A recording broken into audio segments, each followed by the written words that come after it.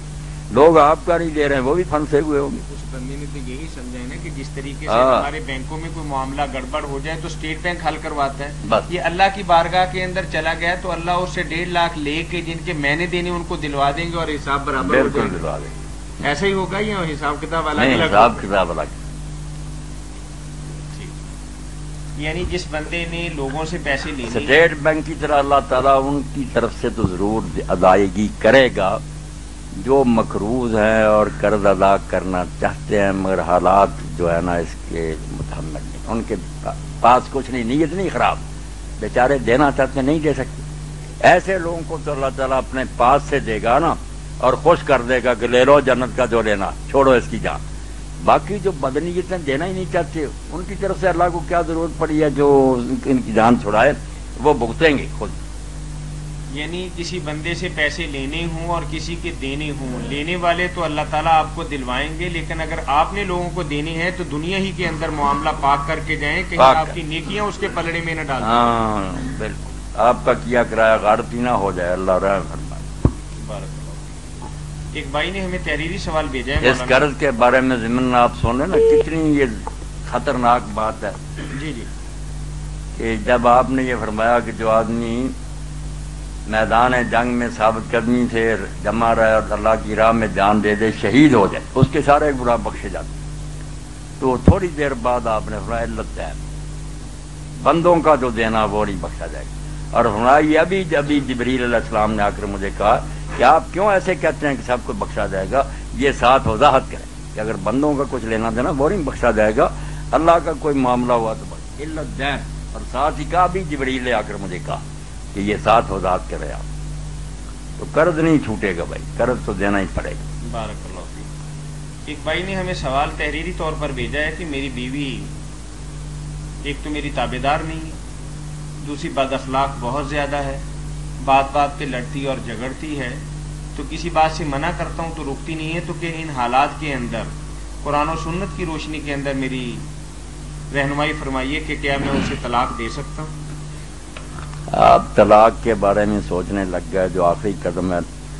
آپ کو سوچنا چاہیے کہ اگر اس کی سنیں آپ کی بیوی کی تو شاید وہ کہ یہ بد اخلاق ہے, یہ میرے ساتھ زیادتی کرتا, یہ بات تو دونوں کی سننے سے پتہ چلتا کہ کون کیا کرتا.